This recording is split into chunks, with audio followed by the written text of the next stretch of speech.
آج ہم اس جگہ پر پہنچ گئے ہیں کہ غزہ میں ہمارے بچوں کے چیتھڑے اڑ رہے ہیں، لاشیں گر رہی ہیں، 70,000 کے لگ بھگ شہداء، 2 لاکھ کے لگ بھگ زخموں سے چور لوگ، 70% سے زائد زمینی ڈھانچہ اور مکانات اور عمارتیں تباہ اور ملبہ، نقل مکانی پہ مجبور کیا جا رہا ہے کوئی 57 اسلامی ممالک میں سے کوئی مملکت بطور حکومت کوئی آواز احتجاج بھی بلند کرتی ہو؟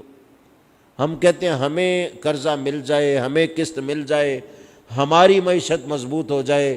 وہ مرتا تو مرے، اس نے خود ہی موت کو سینے سے لگایا ہے۔ ایسا نہیں ہے، وہ مسلمان ہیں، ہمارے جسم کا ٹکڑا ہے، ہمارے حصہ ہیں، انہوں نے خود موت کو گلے سے نہیں لگایا۔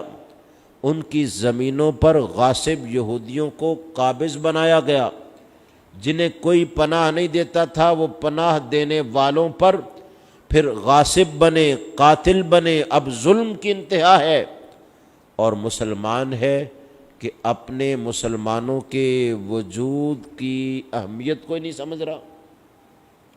وہ جو کبھی مسلمانوں میں ہمدردی کی آواز پیدا ہوتی تھی، آج وہ آواز ہی نہیں پیدا ہو رہی۔ آج جسم کے حصہ سمجھا ہی نہیں جا رہا کہ کٹ رہا ہے، کوئی تکلیف محسوس کرے۔